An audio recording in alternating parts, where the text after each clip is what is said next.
We are live now. It'll take a few seconds. Yeah, whenever we go live into the Facebook group, there's a delay of about 8 to 10 seconds. So I do that for you because I know how your mouth is, and I've got to have a 7-second delay for Heather. Thanks. Let me see here. So let me find the video here. We are live, right?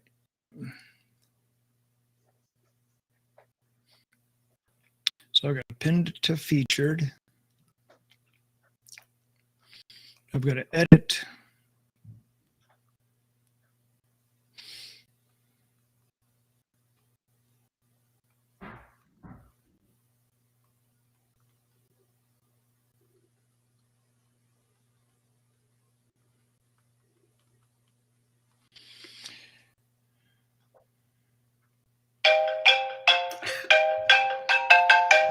Was that your phone?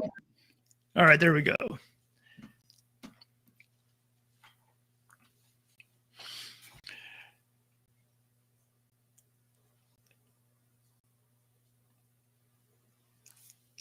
And it is 6 o'clock Central Time. Hello, everybody. Just getting started here. We've got Heather here, she's on the phone, so she can do her thing. No rush to go. Oh, she just got off. Okay. Sorry about that. I was gonna say I can talk while you're taking care of your phone. I was just on a coaching call, and with Teresa was on there, and she had to take a call from a buyer who's they're locking up a deal in Maryland, I think. So she had to take that. Yeah. So she had to take that call. Anyway, then we got Mike O'Hara. Mike, hello, sir. How are you? Hey, John. Mike, we can't see your beautiful face. Yeah, I'm gonna pop on in a second. I'm just gonna finish up some stuff. No problem. Right No there. problem. Not a problem. That means Mike is in the bathroom. So that's awkward. All right. So I'll just, while we're waiting for everybody to jump on, because it is right at 6 o'clock. So I know it takes about 3 or 4 minutes for people to jump on and everything. Just kind of recap what we talked about this week in the Masterclass. We talked about your financial goals, what you want to do every month. We talked about mindset, beliefs, your comfort zones. And we talked about why wholesaling is far easier, far more difficult, I should say, than lease options.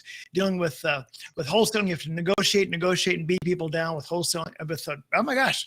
I think I'm saying wholesaling because I just got off the call with a wholesaler. Why lease options are far easier than wholesaling. Because you're not negotiating with the seller, you're offering them full price, they're getting full price, and you're getting them everything they want, full price, you're getting cash flow, and it's a short-term lease purchase. So that's what we do with lease options. That's why the conversation that we have with sellers is a much easier conversation. Tomorrow, we're going to be talking about multiple ways to market to sellers. We'll talk about 20 different ways to market to sellers. What you're going to find tomorrow is that you really want to focus on just a couple of ways to market that we're going to be teaching you. You don't want to try to focus on all those methods. And then yesterday in Coach's Corner, we had my sister, who came on board as a dream partner, and she did her first deal, just funded yesterday. So she just did her first deal after coming on as a dream partner, and so super excited about that as well. So we talked a little bit yesterday about some of the, just how the marketing she was doing. She was literally just cold calling sellers, calling sell by owner people off of Zillow. That were in certain small counties, and boom, not only did she do her first deal, but her first deal, the seller was an investor as well. So big bonus there. So then today we did I showed how we did $1 million, the price sheet and the emails for $1 million deal here down in the Houston area, how we sent the 3 emails, email 1, 2, and 3, the copy paste emails that we have, and how we did those. And I did that live for everybody as well. And so been covering a lot of stuff just in 2 days. So tonight on Coach's Corner, we've got Heather out in California. What city are you actually in? It's San Diego. Heather in San Diego.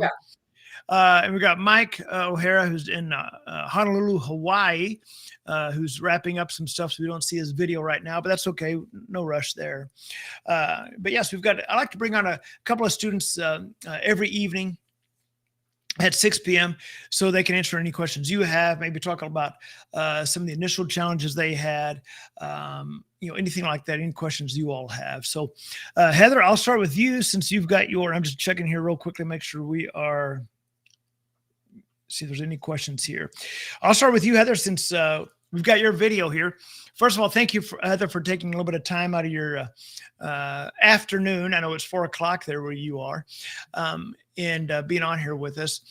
So take us back a little bit with where your experience with real estate was before before you came on with myself and Joe.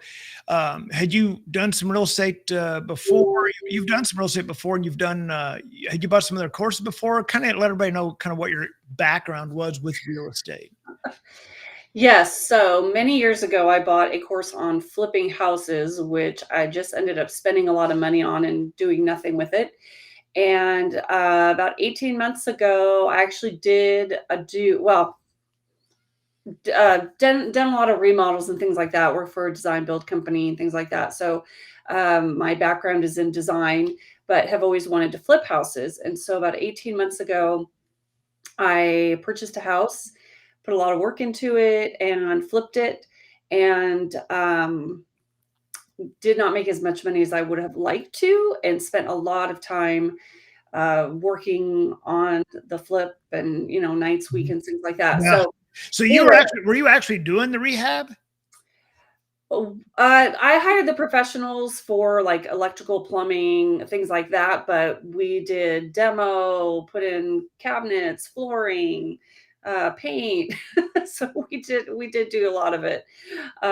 So which was fun, but not what I would have. The money that I got from it was not as much as I would have liked. So did you find on that? So as a rehab, did you find emotionally, did you find that it was a little bit of a roller coaster and ended up having a lot of stress involved?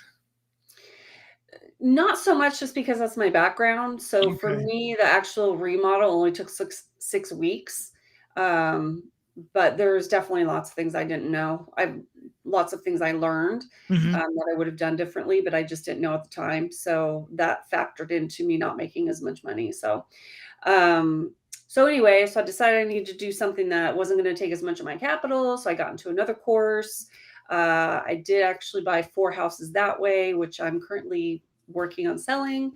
But too much capital. So I saw your webinar and I was like, okay, that sounds great. I can do it from home, not a lot of time, not a lot of capital.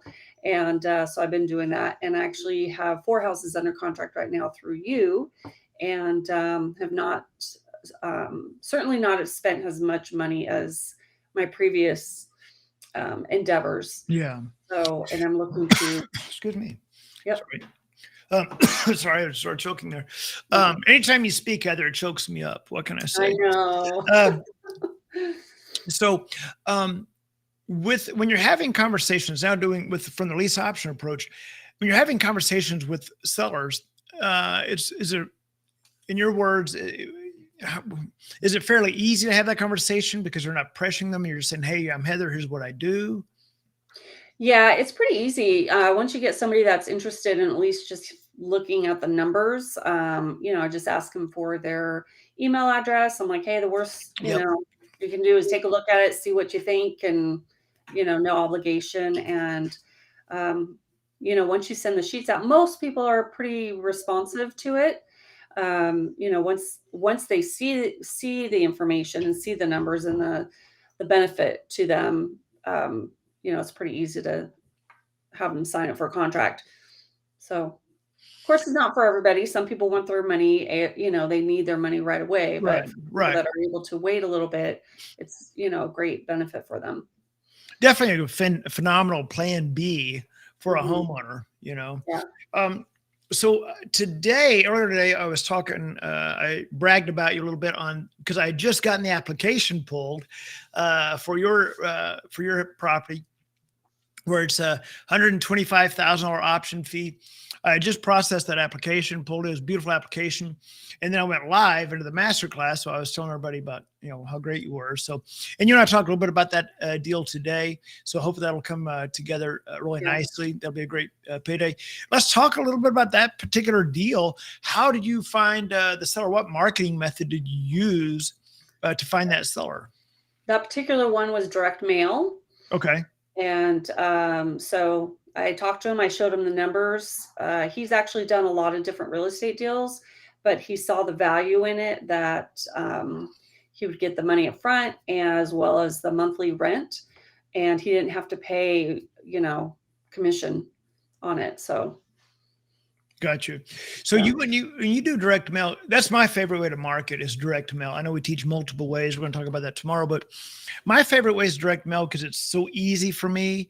It doesn't require a lot of brain cells. I just go click, click, click, and do the mail piece, and then it puts you in a great position because now the sellers are calling you, right? Yeah.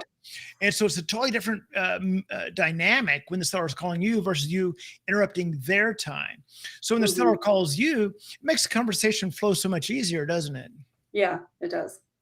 Versus you cold calling people like my sister was doing, which is fine. I totally get why she was doing it. I like direct mail as well. Now, today on the call, I showed a couple of the mail pieces we use. I don't have them in front of me. The trifold brochure, the Street View postcard. Do you remember what piece you were using? This particular one was the Street View postcard. Okay. So I don't have it in front of me. Oh, yes, I do. So here's a few pieces that we use. So our dream partners have different pieces. They have available to them. We have a Street View postcard here. The trifold here that I like a lot, very specific pieces. And then a couple of bigger postcards as well. So a few different pieces there, just as an example here. So you use the Street View postcard, which I like a lot because it's a little less expensive. Yeah. And I like to mix up the pieces as well when I'm hitting, mix up the pieces. So the seller calls you, walk us through that conversation, because it's one thing for me to explain to people, guys, when the sellers call you, the conversation is just incredibly easy. But let them hear from you, Heather. When a seller calls you on a mail piece, what's that conversation? How does that flow? Sure. So they call, they usually say, hey, I got your postcard. And I said, okay, great. Yeah. And then they tell me a little bit about this. And I say, we work with sellers who can't quite qualify for a mortgage just yet. Maybe they're 1099 or they just haven't established credit or, gone through divorce recently, things like that. So we work with them during the 12-month lease period to clean up their credit or whatever's required to help them get a mortgage. So we have someone in-house that is able to help them with that, which is nice. And so they don't, on that initial call, they're not beating you down for all these details, because the details are going to go over their head anyway. They're just trying to get a feel for what we do, right? Yeah. And then they'll say, oh, well, what would you give me for my house? And I said, well, give me the address. I'll look it up and I'll send you some numbers. What is a good email address for you that I can send this information to? Yep. And so then you send, just like I did today, I sent email number 1 and then email number 2, of course, with the numbers. Then the next day I call the seller and make sure they got the email. Is that the same thing you're doing? I do it just a little bit different. I send them the lease benefits as an attachment along with the numbers, and depending on whether it's they had currently listed it with a real estate agent, I may or may not send a comparison. Yep, the comparison sheet. Yep.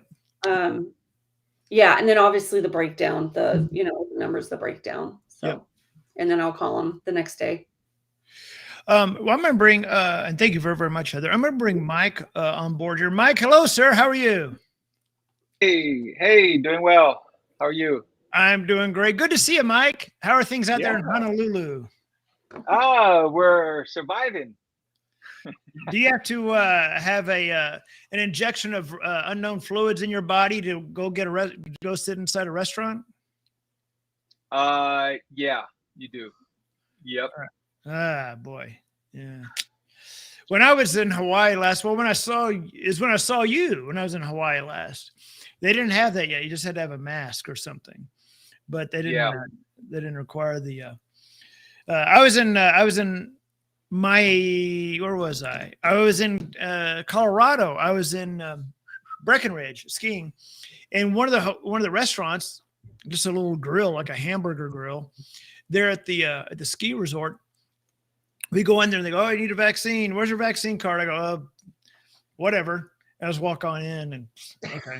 And what are they going to do? Tackle you? I'm like, I'm trying to get a hamburger. Come on.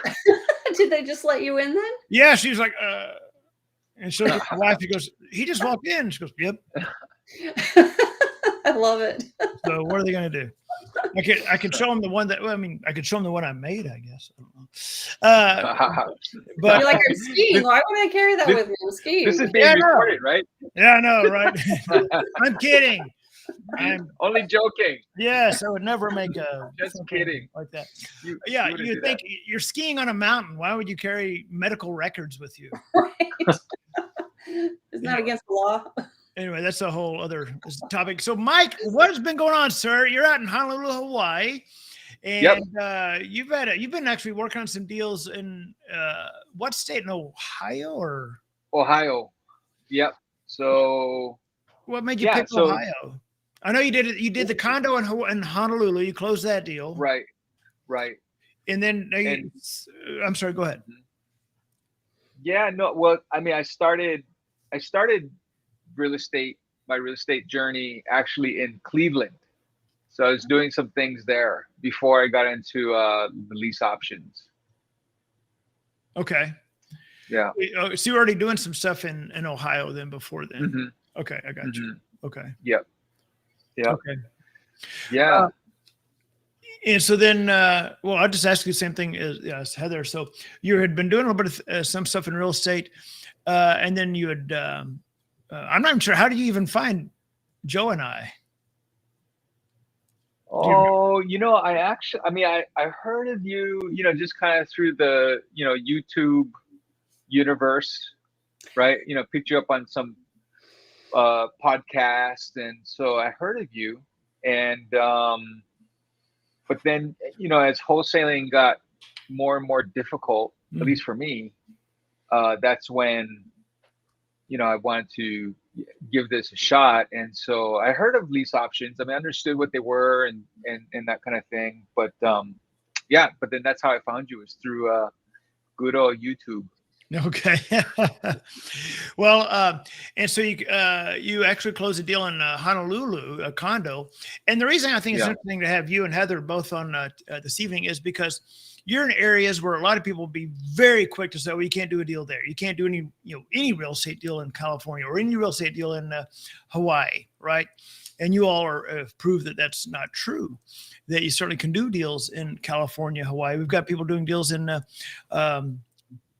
New York, and now soon DC, Washington, DC, where you think, okay, the price is too exorbitant to make it viable. But so Mike, going back to the same questions I was asking Heather, the conversations that you have with sellers. Now, what let me back up a little bit. What type of marketing are you predominantly doing, Mike?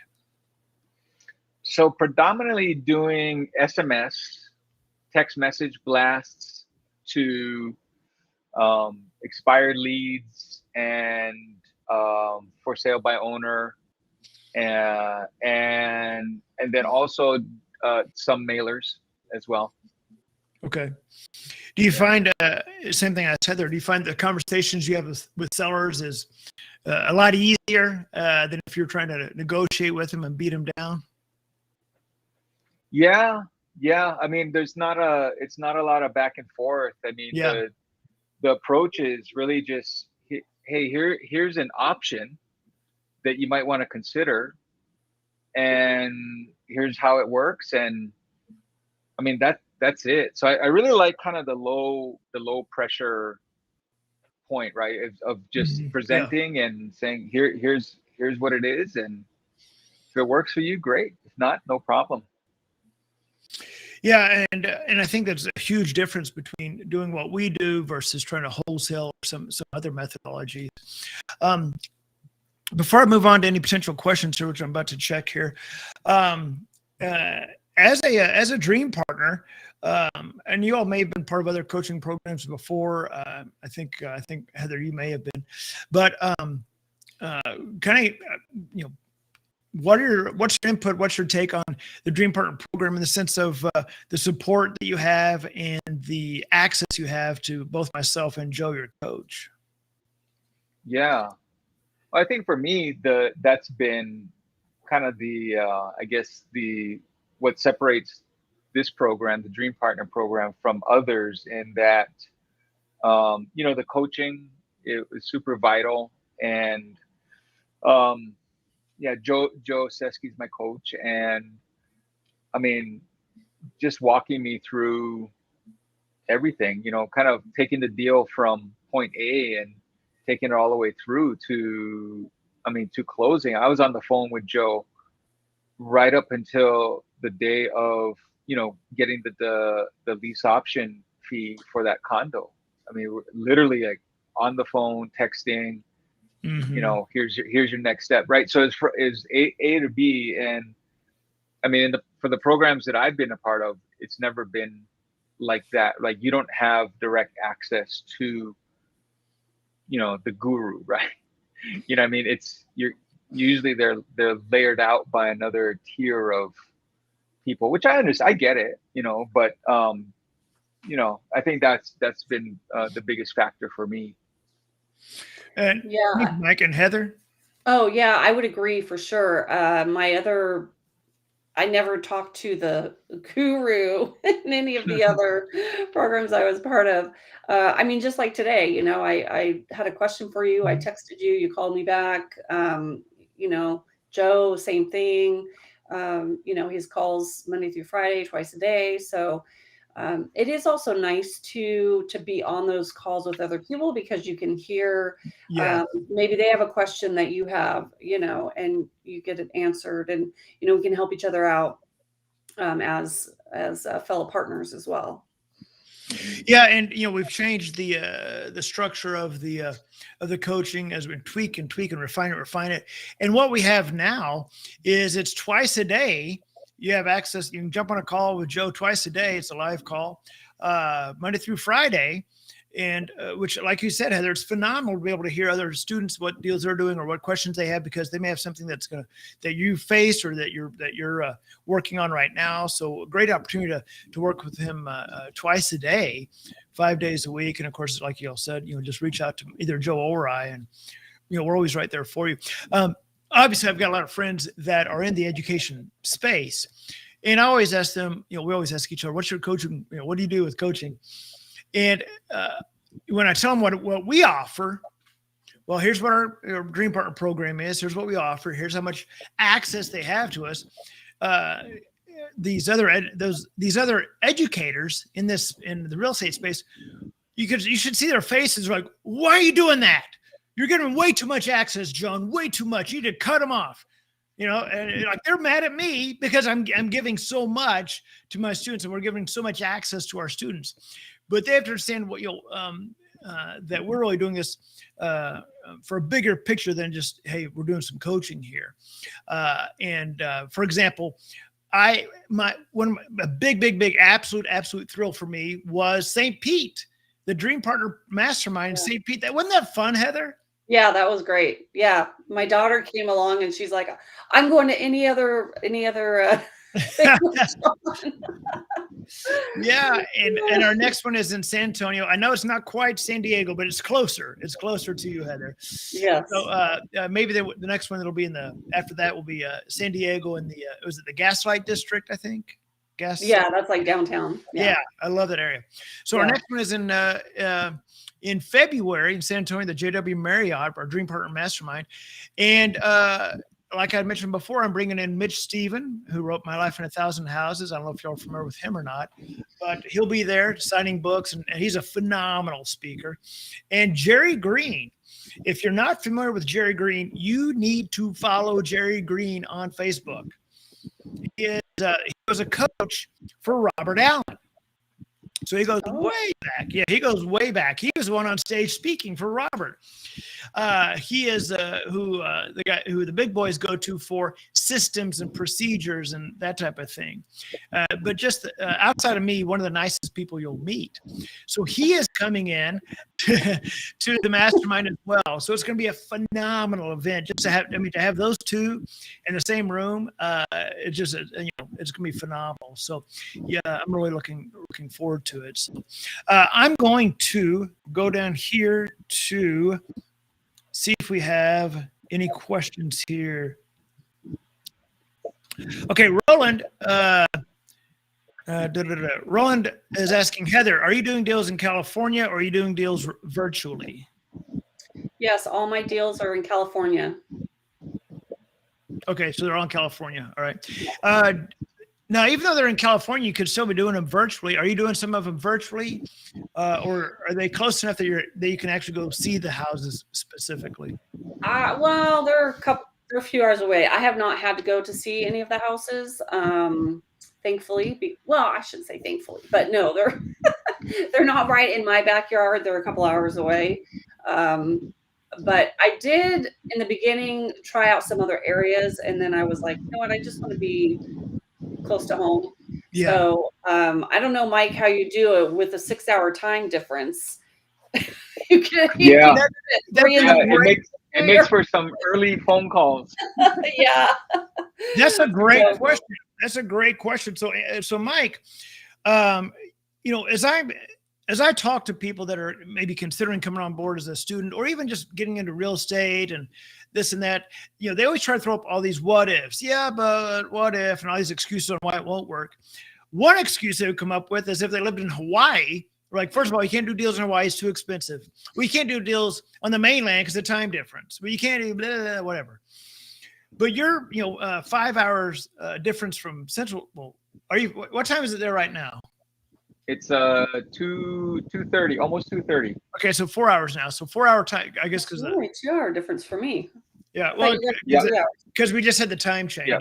Oh yeah. Mm-hmm. So how does that work with you, Mike, where you're doing deals in Ohio or talking to people in Ohio that are an hour ahead of me? So they're 5 hours ahead of you. Yeah. Yep.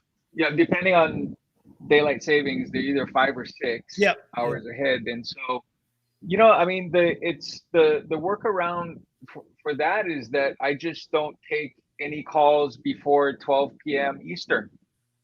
So, when I send out a text blast, you can schedule, right, what time that text goes out. So I just make sure that I schedule it for a block of time where I'm free to respond immediately. And, it's a decent time for me. So that's usually after 8 a.m. my time. So they'll get it 2 p.m. or 1 p.m. on the East Coast, Eastern. Yep. And so, and that just works out, and if they respond and say, hey, can you call me tomorrow morning? I'd say, I'm not available until afternoon, and then that just works out, and then, okay, we'll figure out a time. So the time has never been an obstacle, there are a few instances where I needed to, make early morning phone calls, but that's very few and far between. Right. Okay. Yes, you just say, hey, I'm not available till noon or 12:30, whatever, and then there you go. You just solve the time crisis. That easy. Yeah, it's easy. That easy. I'm going through. I was looking here some more questions here. So Kelly is in Chicago. She's asking, how do you do virtual deals? She says that's a new concept. So how do you do virtual deals? Well, I just asked Mike because you were just talking. Mike, you're in Hawaii. You're talking about doing deals in Ohio. How do you do that? Well, with doing this program, you don't need a whole lot of pieces. So when I was doing wholesaling, I needed boots on the ground. I needed to know title companies. I needed to know, you know, just there's a lot of pieces that I have to put together. But I mean, if you're going to do virtual, this, you know, doing wholesaling lease options. I mean, all you need is a phone and internet access, and you can do this. And because there aren't a lot of moving pieces, right? It's just you talking to a seller and then marketing to a buyer. And then one of the things I learned from you, John, is that when you have a buyer, you know, they go to see the house, the best person to show the house is the owner. You know, so I don't have to even show up because they know the house, they know it best. And you know, the condo in Hawaii, that one that I sold, I never even saw it. I'd never been to it. And it's like literally like maybe Mike doesn't 20 like the minutes traffic in Honolulu, so he's like, I don't want to drive all the way down there. I don't down the I don't street." leave this area. this yeah. So but because traffic, and that's time. And I just set it up with the owner and said, hey, you show it, you know the condo the best. And he was happy to. And so anyway, that's you can do this virtually for sure. Yeah, I would say too, for me, the one deal that I got in near Big Bear, you know, the guy was like, we need to meet face to face. And I'm like, well, I don't live there. So I'm like, well, we can meet halfway in between, you know. So I did drive an hour to meet him to sign the contract. But other than that, most people are just fine doing everything over email and phone. Yeah. Text. And COVID has pushed everybody to do everything virtually, right? I mean, signing documents and, you know, phone, text, video. I mean, it's so I do have that occasional person that says, hey, I want to meet up with you face to face and talk this through. And that's just I like you, Heather. I can't meet them halfway, but I just say, hey, look, I'm out of state, but I'm happy to, you know, hop on a phone or you know, whatever the case is. So yeah. Worst case, you could always FaceTime somebody just so they know you're a real person. Yeah, just get on. Exactly. Everybody knows Zoom now. Just say, hey, I live 3 hours away, but I can hop on a Zoom. We can go through everything, screen share anything you need. And speaking of screen share, I'm going to pull this up here. All right, does that look familiar, Heather? Yeah, those are my houses. Well, don't look at the down one on the bottom left, but okay, all right. That house I'm actually trying to sell for real, unless you're in Maryland and you want a house. We won't look at that one then. Okay, so this is the one we just got the application on, right here. That's a phenomenal application right here. And which one? This right here in the upper, right here, the 765. Oh, got it. This is what she just got an application on. Yeah. Nice. So look at this beautiful home. You've got some gorgeous houses, Heather. Yeah. Look at that. Golly. So let's take a look at this. What I want to do, the reason I'm showing this is I want people to get a feel for what we actually do. And so, Heather, let's walk through this one since this is what you got the application on today. Mm-hmm. Was this one you said you got from a direct mail piece? Yeah. Okay. So you got the seller, sent the numbers, boom, there you go. Then you sent the contracts, followed up the seller, answered any questions, and they said, and they signed it, and now you're off to the races, right? Mm-hmm. And here you go. And here you've got the description, the monthly payment, all your numbers here, the option fee, everything is right here on this property. Then you put this on, since you're a partner, you put this on leasing to buy, which is our mothership of all of our properties that you can put your listings on. Mm-hmm. And you got all these pictures here, but you also put it up on other websites as well. I'm assuming Facebook Marketplace maybe, and maybe some other sites. Yeah, Zillow, Zillow Rental, Facebook, Leasing to Buy, Zumper, Craigslist. So this one, I had not looked at this house. So this actually has some horse barn. Yeah, it's 7 acre, almost 7 acre. Yeah, 7 acres there. Wow. Yeah. So whoever buys this applicant that applied for it, they see the bigger picture. It's not just in the house; it's in the land. Right, because they grow vegetables and make fertilizer, They make organic fertilizer. fertilizer. This is perfect. Yeah. Oh, you couldn't ask for anything more perfect. 7 acres to have horse manure. Yeah. Yeah. And there's like a little there's a mother-in-law suite, and so yeah. That's phenomenal. That is phenomenal. Yeah, and those are just pictures that the owner took and sent to me. Yeah. So You have some beautiful, beautiful houses here. So I just wanted to show these real quickly, just show people kind of what, exactly what it is that we do. Here's one, $1 million home in Redlands, California. Beautiful. Look at that. That's got a lot of room in it. yeah, it's big. My gosh, how big is it? 3,600 square feet. Yeah. Wow. 6 bedrooms. That's a big house. Yeah. All right. So I'm going to go back to real quickly as we kind of start to wind things down. Let me see if there's some other questions here. Okay. Roland's asking, Heather, what list are you marketing to? What lists? Like, what do you mean? Roland just says, what list are you marketing to? In other words, like, when I stays on market, absentee, expired, or. Yeah. So this one was actually for sale by owner, but yeah, direct mail is 60, 90 days on MLS. And then this is for sale by owner. I just did an email campaign that I sent to a bunch of for sale or for rent. So for rent by owner, sorry. Yeah. So this was a for rent by owner. Okay. Yeah. And rent by owners are great because they're already thinking outside the box, Mm-hmm. Yeah.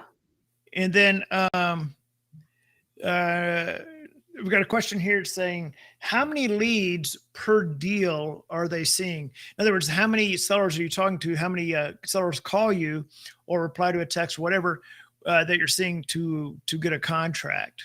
Do you know that number, Mike? Yeah, it's hard. I mean, I feel like I've gotten quite a few contracts with not talking to that many people. Mm-hmm. So, I find that when I do direct mail, that for probably every conservative, I'll say for every 6 to 8 sellers that call me, I'll get a contract. On average. That's from doing direct mail. Texting may be a little bit different. Numbers may not be quite that good, but on direct mail, I find that for every 6 to 8 conversations I have with sellers that call me, I'm going to get a contract. Now, it may not be right then, right? It may be that they get the numbers and they go, you know what, let's think about this. And they're just waiting to see if the enchiladas come, right? And then 2 weeks, 3 weeks later, they go, you know what, I wanted to reach out to you about those fajitas again. Right. So it may be a few weeks later, but for every 6 to 8 sellers that call me, I'll get a contract is what I find. Yeah. It's not. Yeah. Yeah. It's not very many. And the nice thing too, is I tell them, especially if they're already listed with a realtor, I'm like, well, we can still list your property with the realtor.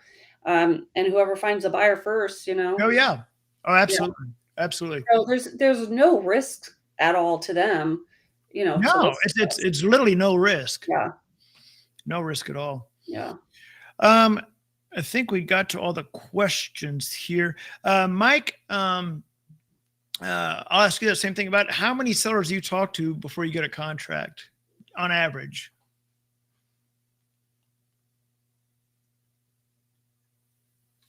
I think you may have muted yourself. Yeah, we can't hear you. Sorry. So I think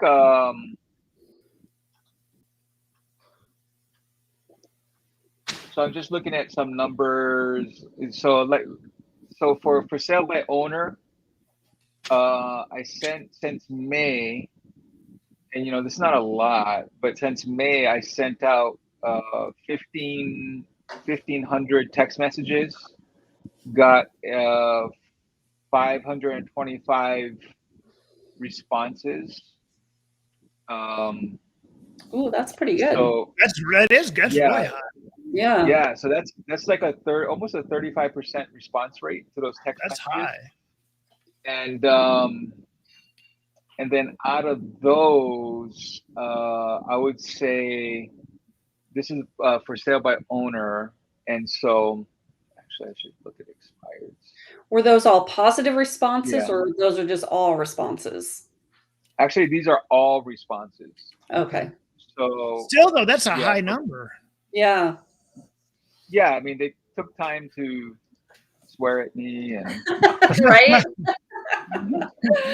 so the last two contracts that I got were from expired listings. And so so I got two contracts out of those from, let's see, expired listings, and two contracts, and I sent them, and this is from a mailer that I sent, and yeah, so I would say probably for me, it's about for every like say 10 sellers I talk to, like actually get on the phone, I can get maybe two contracts. That's what it's been so far. And so I don't have a whole long track record, but that's about where it's been. Okay. And I'm seeing here, I don't see any other questions here. I'm looking at my phone. That's what I'm looking down. I'm looking at my phone to see if there's any other questions here for you all. As we I guess we kind of wrap things up here. One of the things I've talked about the first 2 days on this masterclass is comfort zones and getting out of your comfort zones, doing something uncomfortable, every day. So I'll start with you, Mike. Mike, have you found that over the course of making progress and doing the calls, doing the texting, et cetera, have you found that you've had to go out of your comfort zone to try to have that success, to close that deal you did in Honolulu? Have you had to do some things that were outside of your typical comfort zone? Yeah, I mean, I think for me, talking on the phone is, I mean, I'm okay at it, but sometimes the phone, feels like it weighs 2 tons, right? You got to pick it up but actually get on it. So that's always a push for me. So I'm not a natural, like, just fire up the phone and let's go. Once I get going, then you build momentum. So I think that's always something that I'm just but realizing that, I mean, you can't avoid the phone, and you have to be able to get on the phone and talk with people. And so I think that's probably one of the areas that I'm always challenging myself on is, not hide behind text messaging and emails and that kind of thing. Mm-hmm. And so so that's probably one of the big ones for me. Heather, have you found that over the 6 or 7 months that you've been part of it as a dream partner, have you found that you've had to go out of your comfort zones, or you've been pushed outside of things that maybe were a little bit uncomfortable? Yeah, for sure. I mean, things are getting easier now that I've been doing it. I know more of the answers. That makes it easier for me. But yeah, certainly at the beginning, it's just that's part of any new thing. When you're learning something new, you have to go out of your comfort zone. But yeah, I agree. It's the not getting distracted by emails and actually doing what Yes. fun, right? The distraction. It's so easy to be distracted by things when you don't want to do something. Yeah. So I make my list at the beginning of the day, and it's like, okay, what's going to actually move me forward versus just, getting distracted. And then it's the end of the day and you're like, oh, shoot, I haven't done anything. So yeah, it's easy to get caught up in busy work and feel like you're doing something, but in reality, it's not, like you said, moving you forward. And so, yeah, I totally get that. And so, and it always begins with marketing, no marketing, no deals. So, yeah, that's true. That's one of the things that I was trying to get someone else on this call, but it's one of the things that I've struggled with was doing the market, consistently doing the marketing. There were times in 08 and 09 where I was so busy with leads and deals that I wouldn't do marketing for 3 or 4 months because I couldn't keep up the leads. I was literally marketing 30 properties at a time. And yeah, and this is in 08, 09, but I didn't know, I still didn't know exactly what I was doing. I mean, I had the system down, but nothing, I didn't have systems in place, like I should have. But, well, fantastic. I was trying to get Teresa on here, but she's, because she just talked to a buyer who